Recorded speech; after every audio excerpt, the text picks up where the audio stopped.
তেতিয়া শুনা পাইছো যে কোৱাৰ্টাৰত তাইৰ লাষ্টটো পৰি আছে। তেতিয়া আমি চববিলাকে দৌৰি আহিছো যে লাষ্টটো পৰি আছে কি কাৰণত, ওচৰৰ পাজৰৰ মানুহ কি একো গম পোৱা নাই নেকি? আমাক ইয়াৰ উচিত বিচাৰটো লাগে ছাৰ, প্লিজ। আমি গম নাপাওঁ, মেইন কথা মৰ্ণিঙত যেতিয়া তাই অহা নাই অফিচ, আমি চবেই ফোন কৰিছো, তাইৰ মোবাইল চুইচ অফ হৈ আছে।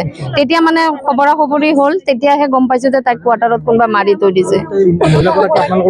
আমাৰ একে ষ্টাফ হয়, জুলি ডেকা হয়, জুলি ডেকা হয়।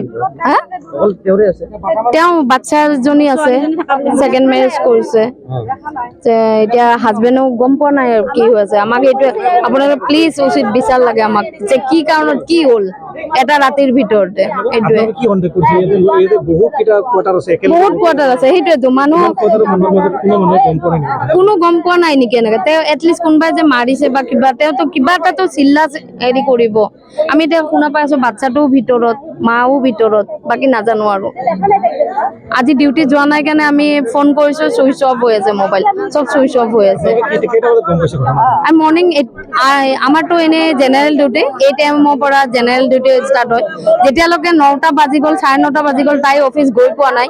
আমি চবেই ষ্টাফ বিলাকে তাইক ফোন কৰি আছো, কি হ'ল ফোনটো চুইচ অফ পাই আছো। জুলি ডেকা একোৱে গম নাপাওঁ। খবৰ পালো, খবৰ পাই চবেই দৌৰি আহিলো। বিৰাট ভাল, বিৰাট ভাল, তাই বিৰাটে ভাল, তাই নিচিনা মানুহে নাই।